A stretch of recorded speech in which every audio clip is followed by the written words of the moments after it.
Hi, this is Jay Jochnowitz. I'm the state editor with the Times-Union and one of the writers on Capital Confidential.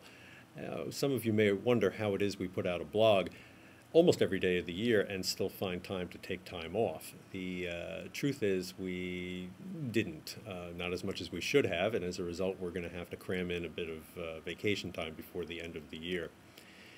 So that means we're going to be a bit short-staffed at the Capitol Bureau next week, and that means we've got to put the blog on hiatus, a brief one, for just a week, and we'll be back on January 2nd and pick up where we left off. Now, for this last video of the year, we thought we would do something a little bit different. We like to think of the blog as more of a conversation with our readers than we were able to have in print anyway. And this is a way of having that conversation more directly with you, doing it live, almost unscripted, and probably unedited. We'll have to see how this works out at the end. It's also our way of tipping you off to something that we hope to do more of next year, which is video and live video at the Capitol. We have a lot of famous and infamous and not so famous folks who are walking by our office every day, and we hope to drag them out of the hallway every so often, put them in front of a camera, and ask them some questions, see what they think about news of the day, issues of the moment, and so forth. And we'll see how that works out. I know some of them are kind of shy. I'm sure Jim Tedisco can be persuaded.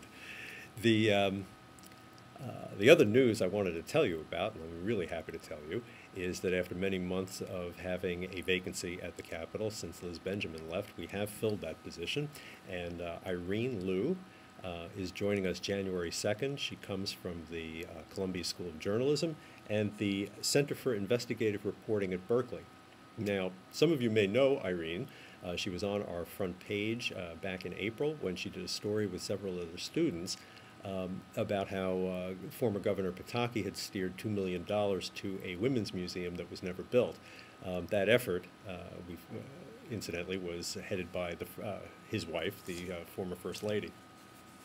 Irene's going to be focusing on politics, and she'll be writing for both print and the blog and the web and whatever venues we come up with, and maybe we'll get her on the video one of these days. Now, as I said, we are taking a brief hiatus, but I certainly don't want to leave Gary Condit and Smokin' Joe without some place to wish each other happy holidays and tell them all the good things tell each other all the good things I know they want to say.